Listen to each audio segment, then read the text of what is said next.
और बात कर लेते हैं चुनाव नतीजों की। तो देखिए अभी अभी रुझान जो है सामने आ रहे हैं और रुझान बता रहे हैं कि राजस्थान में जो तस्वीर है पूरी तरीके से पिछले चुनाव के मुकाबले उलट नजर आ रही है। कांग्रेस पार्टी पीछे नजर आ रही है सिर्फ एक सीट पर, वो है दौसा। डीसी बैरवा यहाँ से उम्मीदवार। बात कर ली जाए बीजेपी की, तो बीजेपी करीब करीब 4 सीटें जहां पर बीजेपी बढ़त बनाए हुए हैं। इसके अलावा बीएपी की बात कर ली जाए तो 84 सीट से बीजेपी जो बीएपी है वो नज़र आ रही है। हालांकि सलुम्बर की बात कर ली जाए तो सलुम्बर सीट में भी कांटे की टक्कर है बीएपी के बीच में और बीजेपी के बीच में। इसके अलावा बात करें हम झुंझुनू सीट की, तो निर्दलीय यहाँ पर उम्मीदवार हैं राजेंद्र गुड़ा, वो यहाँ पर बढ़त बनाते हुए नजर आ रहे हैं। मुबारक सहयोगी हैं कांग्रेस दफ्तर के बाहर, वो मौजूद हैं मेरे साथ। इसके अलावा 2 खास मेहमान सुमित गर्ग जी हमारे साथ लगातार यहाँ बने हुए हैं और बीजेपी के स्पोक्स पर्सन है हमारे साथ अटल जी, वो भी लगातार बने हुए हैं। सुमित जी के पास ही आते हैं पहले। सुमित जी, ये जो तस्वीर अभी बन रही है, एक सीट पर जो है कांग्रेस पार्टी, सिर्फ एक सीट पर। पहले कहाँ कांग्रेस, ये कहा जाता था कि उपचुनाव की जब जब बात होती है कि कांग्रेस पार्टी आगे रहती है बीजेपी पीछे रहती है। इस बार क्या हो गया, हाथ का साथ नहीं मिला है क्या जनता को? निस्संदेह मिले। और 12 बजे बाद 1 घंटा आप और रह हम गया करीब वापस करीब चर्चा 12 में बजने में होंगे। सुमित जी। हाँ हाँ, मैं कह रहा हूँ कि जब तक आधे से ज्यादा वोटों की गिनती नहीं हो जाए, और ये तो बड़ा नेक टू नेक मामला है। और मैं बता देता हूँ आपको कि सत्ता ने कोई इसमें कसर नहीं छोड़ी है दुरुपयोग करके इस चुनाव को जीतने के लिए, लेकिन फिर भी मंसूबे पूरे नहीं हो पाएंगे।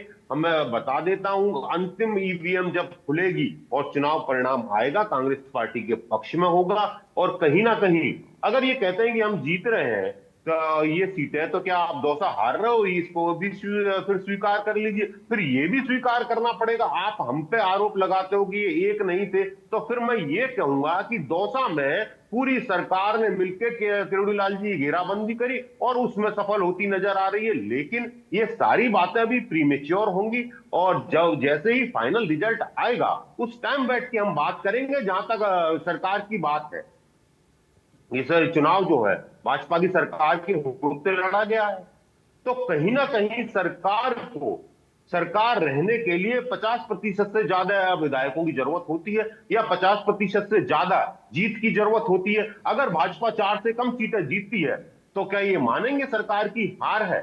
तो हमारे पर आरोप लगाने से पहले भाजपा ये तय कर ले कि 1 बजे बाद या जब फाइनल टैली आ जाएगी उसके बाद इन्हें क्या कहना है। इतनी जल्दी उत्साहित होकर अति उत्साह में इस तरह की बातें कहना और 1 बजे के बाद फिर मुंह बचाए भगना पड़ेगा, उससे बेटर है कि अभी संयमित बयान दिया जाए। मैं फिर कह रहा हूं, हम आशावादी हैं। लोकतंत्र में होना वही है जो जनता ने तय कर रखा है। अंतिम ईवीएम जब खुलेगी उसके बाद जो रिजल्ट आएगा वो शर्माते होगा। लेकिन अभी मैं कह रहा हूं कि ये जल्दीबाजी है, शुरुआती रिजल्ट है। सरकार के कामकाज पर मोहर लगेगी या जनता इसको स्वीकार करेगी 1 बजे बाद या फाइनल ईवीएम के बाद हम बैठ के बात जब करेंगे। भी रणनीतिकार मेरे साथ जुड़ रहे हैं ना सुमित गर्ग जी, वो एक बात तो रिपीट ही हो रही है जब जब कोई जुड़ रहा है कि कांग्रेस पार्टी ने उस हिसाब से जो बीजेपी करती आई है, माइक्रो लेवल पर मैनेजमेंट नहीं था, उतने एक्टिव कांग्रेस पार्टी नजर नहीं आई है। अब इसे जो आप माने, ओवर कॉन्फिडेंस इसे माने या फिर नॉस्टैल्जिया कह सकते हैं, वो हम इसे बोल सकते हैं, लेकिन ये बोल तो हर कोई रहा है। मनीष जी,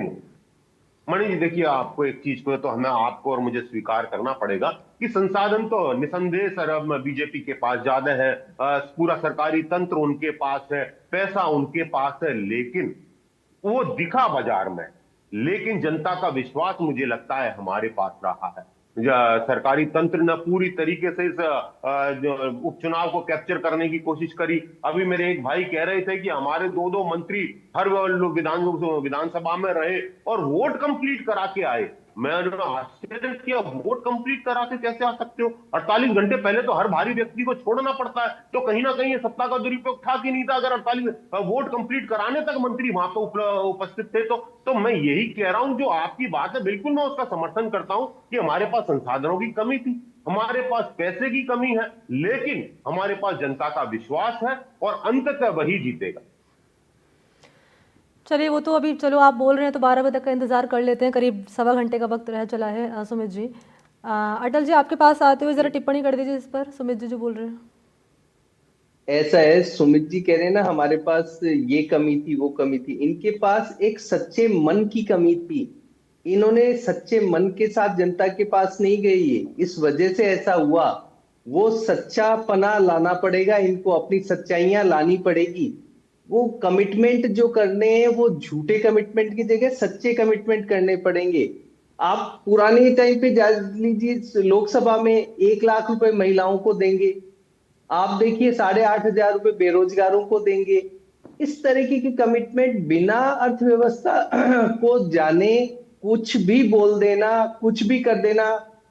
और पुराने जाए तो गहलोत पायलट साहब की लड़ाई देख लीजिए, अब तक नहीं सलटी।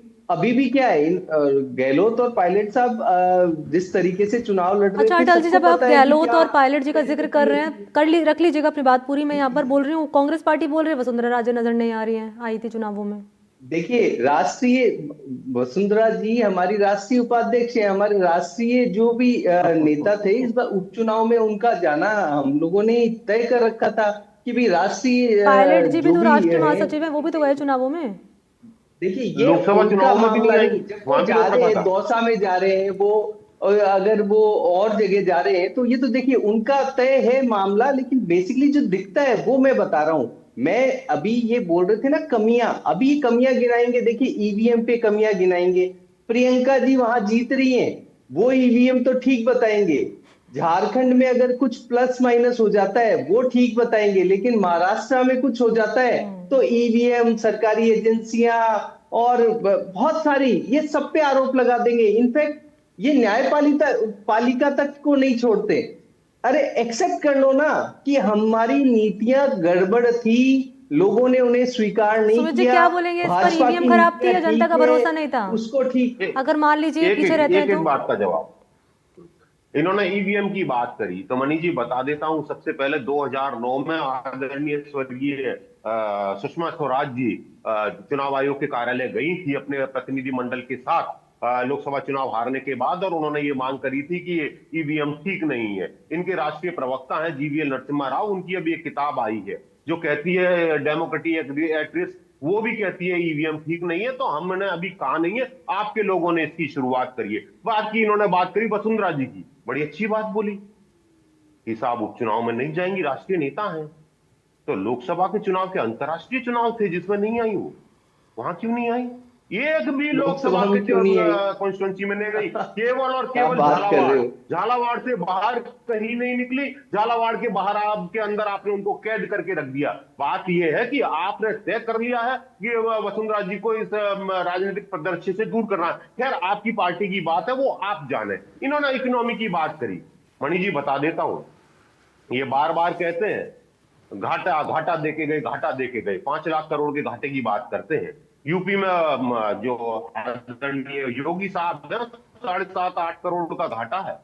मध्य प्रदेश में 6 लाख करोड़ का घाटा है, गुजरात में 5.5-6 लाख करोड़ का घाटा है। अगर घाटा ही हमारी सरकार ने देना गलत था तो सबसे पहले इन 3 मुख्यमंत्री जी से अटल जी इस्तीफा ले लीजिए। जहां तक मेरी सरकार की आपने बात करी इकोनॉमी की, इकोनॉमिक सेंस बता देता हूं, 2019 से और 21 तक पूरा देश और प्रदेश कोरोना की मार झेल रहा था। उसके बाद जब 23 के आंकड़े आए तो राजस्थान की तत्कालीन जब कांग्रेस सरकार के राज में प्रदेश की जीडीपी ने 11.5% की बढ़ोतरी करी। हमारा फिजिकल डेफिसिट उस दौर में हमने 4% कम किया और पर कैपिटा इनकम को 13.5% बढ़ाया। हमने ओपीएस दिया, हमने आरजीएचएस दिया, हमने 25 लाख का चिरंजीवी योजना दी, जिनको आप सबको तोड़ के बैठे हो। उसके बाद केवल इच्छा शक्ति नहीं है, काम करना जानते नहीं हो, इकोनॉमी की बेसिक्स पता नहीं है, केवल इकोनॉमी का नाम ले लेके आप इस प्रदेश का बंटा ढार कर रहे हो। जहां तक आज सुरक्षा की बात करी मणि जी, इस प्रदेश में इंसानों की बात छोड़िए, जानवर भी सुरक्षित नहीं है।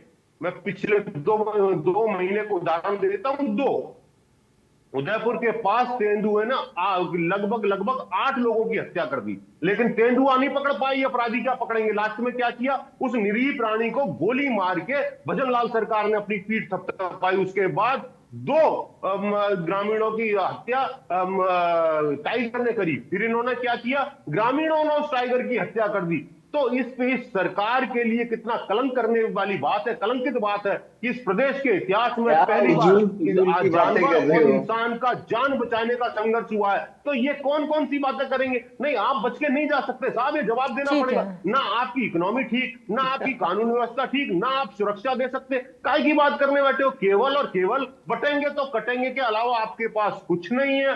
केवल और केवल आप ध्रुवीकरण करना जानते हो, लोगों को बरगलाना जानते हो। और मणि जी, मैं कंक्लूड कर देता हूं, इस देश का हिंदू 20 तारीख से सुरक्षित हो गया है और अब वापस खतरे में आएगा जिस दिन दिल्ली के चुनाव घोषित हो जाएंगे। जब तक इस देश का हिंदू एकदम सुरक्षित, ये भाजपा की चाल है, ये भाजपा की रणनीति है। बिल्कुल। क्या कहेंगे अटल जी? ये तमाम तरह के आरोप तो गिना दिए, तेंदुए का भी जिक्र कर दिया यहाँ पर सुमित जी ने। देखिए देखिए है ना सुमित जी, क्या उजूल फजूल की बातें कि ये पकड़ नहीं पाए, वो पकड़ नहीं पाए। अरे आपके टाइम पर फजूल फजूल की आपको बातें। ध्यान है ना कि क्राइम के अंदर राजस्थान दूसरे नंबर पर आ गया था पूरे भारत में, और महिला क्राइम के उसकी अंदर तो बात पहले नहीं नंबर पे करेंगे, था। नहीं पकड़ पाए आप क्राइम का सुनिए, आंकड़े और दिखाएंगे, जहां तक आंकड़े में निकालने हम लगूंगा तो सुनो बनेंगे। तो सही, अरे सुनो सुनो सर सुमित जी, इकोनॉमी हम तो नहीं जानते, लेकिन फिर भी हमारे माननीय प्रधानमंत्री जी और भारतीय जनता पार्टी की सरकार के अंदर ही 4 ट्रिलियन के आसपास हो गई, और पूरा विश्व भारत की बढ़ती हुई अर्थव्यवस्था को देख रहा है। बहुत वो कम सेंस है अडानी के हमें। साथ वो अगर अमेरिका हमें सरकार बहुत कर रही अच्छा है, पता सेंस पड़ रहा होगा है। तो हम आने वाले, हम कह रहे हैं ना 2027 तक हम विश्व की तीसरी अर्थव्यवस्था बन जाएंगे। ये 4 करोड़ जो आवास दिए गए, ये 50 साल के राज में नहीं दे पाए, लेकिन अभी हमारे मात्र 10 साल के राज में देख लीजिए ना आप, गरीबों को आवास मिलने लगे। पीएम आवास योजना इसी के लिए है। सिलेंडर मिलने लगे। मुझे याद है कि सिलेंडर के लिए हम एक एक महीने तक लाइन में खड़े, मतलब लगाते थे पर्चियां और लाइन में खड़े रहते थे, कोई 3-3 4-4 घंटे, तब जाकर के सिलेंडर मिलता था।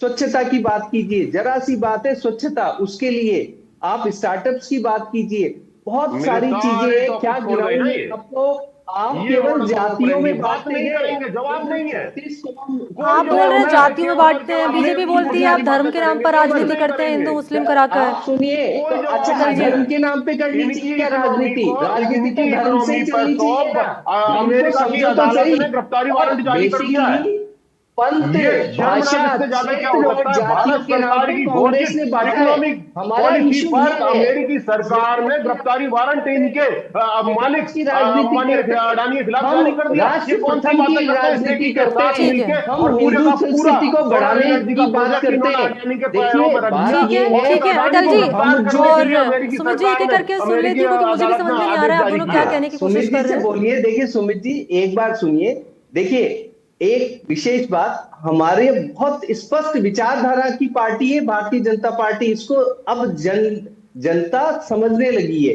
आप देखिए राष्ट्र प्रथम की बात हम करते हैं, हम हिंदू संस्कृति को, सनातन को बढ़ाने की बात करते हैं जिसमें सब सुरक्षित रहते हैं।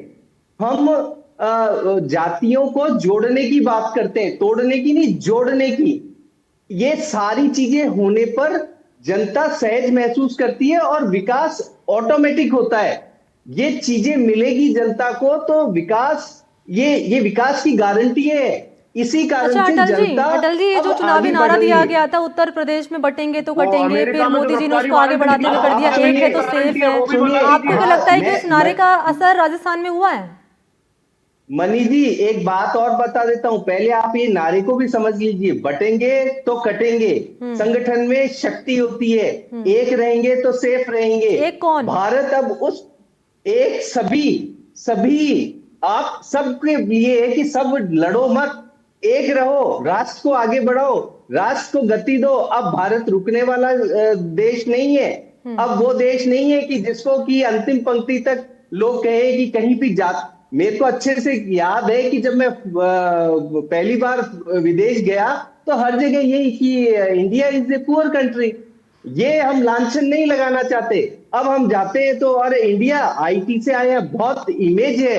आप एक बार बाहर पूछिए। अब वो वाली बात नहीं कि अमेरिका बच्चा चला गया तो अरे बहुत सर, कुछ हो हंगर गया। इंडेक्स की बात कर ले जाए, उसमें भी हमारा देश इतना पीछे है, देखिए बेरोजगारी में हमारा देश इतना पीछे है, ये रोजगार बात के है ना मामले कि में। भारत के पीछे बहुत सारी लोग हैं। हंगर इंडेक्स कौन देता है? एक तरफ हंगर इंडेक्स यूक्रेन का बहुत अच्छा है, या आप देखिए हैप्पी इंडेक्स यूक्रेन का बांग्लादेश बहुत से भी अच्छा पीछे है। हैं हम। क्या हालत है वहाँ? ईरान का बहुत अच्छा है। क्या हालत है वहाँ? लेबनान का बहुत अच्छा है। मीठा क्या मीठा गप हालत है गप वहाँ? कड़वा कड़वा थू थू, मैं ये यही नीति बोल रहा कब हूँ तक चलवाएंगी? आपको कि मणि जी बहुत ये सारी यही ना करते ना रहेंगे, ना ना मीठा मीठा कोई खाएंगे, मीठा मीठा बेरोजगारी दर पर गप बात नहीं, नहीं करेंगे, स्पष्ट क्राइम ब्यूरो ये के रिपोर्ट बहुत में सारी बात नहीं करेंगे, चीजें केवल और केवल मीठा केवल मीठा केवल खाने ठीक की है सुमित बात जी, मैं अरे आपके करेंगे। पास अरे हमारे लौटूंगी। अमेरिका की सुमित जी, मैं बांग्लादेश आपके अदालतें पास चाइना ही मना आऊंगी। कर जाकर थोड़ा दिल्ली सा लौटते हैं। एक जानकारी मुबारक से ले लेते हैं। कांग्रेस दफ्तर दफ्तर के बाहर में मौजूद है। मुबारक, आपके पास आते हुए।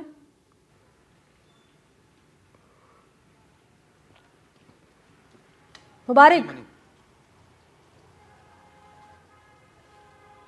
जी। बताइए, क्या क्या जानकारी आपके पास मिल रही है? कांग्रेस पार्टी अभी भी एक पर ही है दौसा में। देखिए फिलहाल जो 7 सीटों के जो रुझान सामने आ रहे हैं और जिस तरह की चर्चा भी आप लोग कर भी रहे थे, कई बार गहलोत पायलट की बात चली, वसुंधरा की बात चली और तमाम नेताओं की बात चली और भजनलाल सरकार के 10 माह के कामकाज की बात चली। लेकिन देखिए जहाँ तक हमने जो ग्राउंड जीरो पर जाकर जो चीज़ें देखी, वो कहीं ना कहीं ज़्यादातर सीटों पर जो स्थानीय मुद्दे हैं, स्थानीय जो राजनीति है, वहाँ के जातिगत जो मुद्दे हैं या फिर क्षेत्र के जो आपसी नेताओं के बीच और उनकी पार्टियों के बीच जो स्थानीय मुद्दे हैं, वो ज़्यादा वहाँ पर हावी नजर आए। चाहे फिर वो खींवसर सीट हो या फिर वो झुंझुनू सीट हो या फिर दौसा सीट हो या देवली उनियारा सीट हो। रामगढ़ सीट एक ऐसी जरूर है जहाँ पर कांग्रेस ने सिंपैथी कार्ड खेला है। जुबेर खान के बेटे जो आर्यन जुबेर हैं उन्हें चुनाव लड़वाया है। और दूसरी अगर वहाँ आदिवासी इलाके की बात करें तो वहाँ भी देखिए कांग्रेस और भाजपा जो है अब तक जो है बढ़त नहीं बनाए हुए है, वहाँ पर आगे नहीं आ पाई है। वहाँ पर लगातार बाप पार्टी आगे चल रही है उन दोनों सीटों पर। खींवसर में बीजेपी फिलहाल जो रुझान सामने आ रहे हैं वहाँ पर बीजेपी आगे चल रही है। हालांकि 7वें राउंड में कनिका बेनीवाल ने करीब 1000 वोट बीजेपी से ज़्यादा लिए, लेकिन अब भी करीब 2500 से ज़्यादा मतों से भाजपा वहाँ पर आगे है। और वैसी स्थिति जैसी अभी आप लोग बात कर रहे थे, स्थानीय मुद्दे इसलिए मनी हावी हो जाते हैं क्योंकि झुंझुनू सीट की आप देखिए, अगर बात करते हैं तो झुंझुनू हमेशा से कांग्रेस की परंपरागत सीट रही है। कांग्रेस इस सीट पर हमेशा से जीत मुबारक, क्या वजह मान रहे हैं आप? आपने तो ग्राउंड रिपोर्टिंग की है, लोगों से जाकर बातचीत करी है, जाना है मूड लोगों का क्या है। क्या वजह मान रहे हैं आप कि इस बार के उपचुनाव में कांग्रेस एकदम एंगल 360 डिग्री एकदम उल्टा घूम गया है, कहीं नजर ही नहीं आ रही है कांग्रेस पार्टी? बिल्कुल मनी, आपने ठीक कहा, आपने ठीक चीज टॉपिक पर बात की। क्योंकि कांग्रेस देखिए, अगर खींवसर की बात करें तो तीसरे नंबर पर, झुंझुनू की बात करें तो तीसरे नंबर पर, देवली उनियारा की बात करें तो तीसरे नंबर पर, दौसा और रामगढ़ को छोड़ दीजिए तो आप 84 और सलूम्बर की बात करें तो वहां तीसरे नंबर पर। तो ऐसी क्या स्थितियां बदल गई 4-5 महीने के अंदर लोकसभा चुनाव के बाद कि कांग्रेस अब तीसरे नंबर पर जाने लग गई। और ऐसे अगर लोकसभा चुनाव को देखें तो इन सीटों पर कांग्रेस ने वहां पर गठबंधन के साथ चुनाव लड़ा और चुनाव जीते। तो ऐसे में ये जरूर सामने चीज आने लगी है कि कांग्रेस जमीनी स्तर पर कांग्रेस का वोट नहीं है, कांग्रेस वहां पर कमजोर स्थिति में है। और अगर देखो झुंझुनू सीट पर बात करें तो झुंझुनू में जो झुंझुनू के सांसद जो नए बनकर आए ब्रजेंद्र ओला, उन्होंने कांग्रेस के बड़े नेताओं की वहां पर सभा भी नहीं कराई। ये अपने आप में एक बड़ा सवाल है। 6 सीटों पर पीसीसी चीफ और तमाम जो प्रदेश के दूसरे बड़े नेता थे उनकी जनसभाएं हुई, उनके कार्यक्रम हुए, कई ने अपने कार्यालय के उद्घाटन में उन्हें बुलाया, कई ने वहां पर रैलियां कराई, सभाएं कराई। लेकिन झुंझुनू जो कि कांग्रेस का परंपरागत सीट रही है, उस सीट पर ना तो ब्रजेंद्र ओला ने वहां पर पीसीसी चीफ को बुलाया, खुद पीसीसी चीफ जाट है और वो जाट लैंड माना जाता है झुंझुनू और पूरा शेखावटी इलाका। तो ऐसे में कुछ हद तक कांग्रेस को वहां पर फायदा मिलता है। लेकिन ब्रजेंद्र ओला ने ना वहां पर सचिन पायलट को बुलाया, क्योंकि सचिन पायलट खेमे के भी वो माने जाते हैं, ना सचिन पायलट को वहां बुलाया, ना गहलोत को बुलाया। और उस जगह जहां पर झुंझुनू में माली वोट भी अच्छी खासी संख्या में निर्णायक भूमिका में रह सकते हैं, वहां अशोक गहलोत की भी जो है सभाएं नहीं कराई, पीसीसी चीफ गोविंद सिंह डोटासरा की सभा नहीं कराई। तो ऐसे में क्या कांग्रेस के अंदर ही कुछ चल रहा था या फिर स्थानीय मुद्दे ऐसे थे कि ब्रजेंद्र ओला ने इनको बुलाना मुनासिब नहीं समझा? खींवसर की बात करें तो देखिए खींवसर में कांग्रेस जो है पिछली बार लोकसभा के चुनाव में गठबंधन में रही और वहां पर इंडिया महागठबंधन था, उसके प्रत्याशी हनुमान बेनीवाल थे और वो चुनाव जीत कर आए। लेकिन इस बार कांग्रेस ने ना तो खींवसर में गठबंधन किया, ना ही 84 और सलूम्बर में गठबंधन किया। तो ऐसे में इन तीनों सीटों पर फिलहाल कांग्रेस जो है तीसरे नंबर पर है। हालांकि अंदर खाने कांग्रेस की रणनीति ये बताई जा रही है कि आगामी 2028 के विधानसभा चुनाव के लिए कांग्रेस अपनी राजनीतिक जमीन तलाश रही, क्योंकि लंबे समय से कांग्रेस इन सीटों पर अपना खाता भी नहीं खोल पाई है। तो कहीं ना कहीं उस उपचुनाव के बहाने से अपने कार्यकर्ताओं को, अपने जिले के पदाधिकारियों को मजबूत करने का काम कर रही है। लेकिन फिलहाल जो रुझान सामने आ रहे हैं वहां कांग्रेस जो है वो तीसरे नंबर पर है। अब बात करते हैं दौसा की, तो दौसा में आप देखिए जो डीसी बैरवा है, जगमोहन मीणा है, इनका यहाँ पर सीधा मुकाबला है। डीसी बैरवा कांग्रेस के प्रत्याशी है, जगमोहन मीणा जो है ठीक है। किरोड़ीलाल मीणा मुबारक, के मैं भाई माफी के है साथ और आपको वो इस रोक रही बार हूँ, आप भाजपा की सीट से महत्वपूर्ण